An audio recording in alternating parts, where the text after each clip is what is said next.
అందరికీ నమస్కారం. జగన్మోహన్ రెడ్డి ఆనాడు తండ్రి అధికారాన్ని అడ్డం పెట్టుకొని ఐఏఎస్లను బలి చేశాడు. ఈరోజు తన అధికారాన్ని అడ్డం పెట్టుకొని ఐపీఎస్లను బలి చేశాడు. నేర చరిత్ర కలిగిన ఒక క్రిమినల్ అయిన జగన్మోహన్ రెడ్డిని నమ్ముకుంటే ఐఏఎస్లైనా, ఐపీఎస్లైనా, ఎమ్మెల్యేలైనా, ఎంపీలైనా ఎవరైనా సరే జైలుకి వెళ్లాల్సిందే అని మరొకసారి రుజువైంది. ఈరోజు ముంబై నటి ఒక మహిళను వేధించిన ఘటనలో ఈరోజు ముగ్గురు ఐపీఎస్లు సీతారామాంజనేయులు, విశాల్ గున్ని, క్రాంతిరాణా టాటా ముగ్గురుని కూడా సస్పెండ్ చేయటం జరిగింది. ఈ ముగ్గురు కూడా చట్టాన్ని లెక్క చేయకుండా, వాళ్ళు ఉన్నటువంటి ఉన్నత స్థానాన్ని లెక్క చేయకుండా, వాళ్ళు చదువుకున్నటువంటి ఉన్నత చదువును కూడా లెక్క చేయకుండా ఒక క్రిమినల్ అయిన జగన్మోహన్ రెడ్డి చెప్పినట్టు చేసి సజ్జల రెడ్డి ఆడమన్నట్టు ఆడి వాళ్ళ కెరీర్ని నాశనం చేసుకున్నారు.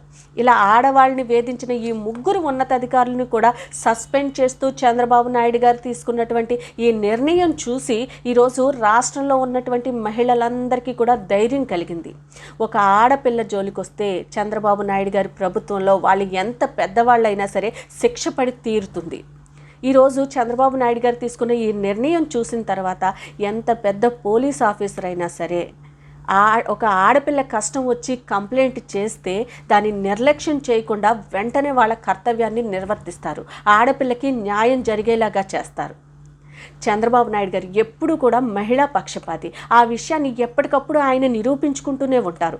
ఆయన ప్రభుత్వంలో మహిళలను వేధిస్తే ఎవరైనా సరే, మహిళలపైన అఘాయిత్యాలు చేసిన, మహిళలను వేధించిన వాడు ఎవడైనా సరే, మనవాడైనా, పరాయి వాడైనా, ఎమ్మెల్యే అయినా, ఎంపీ అయినా, ఎంతటి ఉన్నత అధికారి అయినా సరే, వాళ్ళు తప్పు చేశారు అని తేలితే 2వ నిమిషంలో వాళ్ళకి శిక్ష పడి తీరాల్సిందే. దట్ ఈస్ చంద్రబాబు నాయుడు గారు. ఈరోజు ముగ్గురు ఐపీఎస్లు, మొన్న ఎమ్మెల్యే ఆదిమూలం మన పార్టీ వాడైనా సరే తప్పు చేశాడు అని తేలితే 1/2 నిమిషం కూడా ఆలోచించలేదు చంద్రబాబు నాయుడు గారు, సస్పెండ్ చేసి పాడేశారు.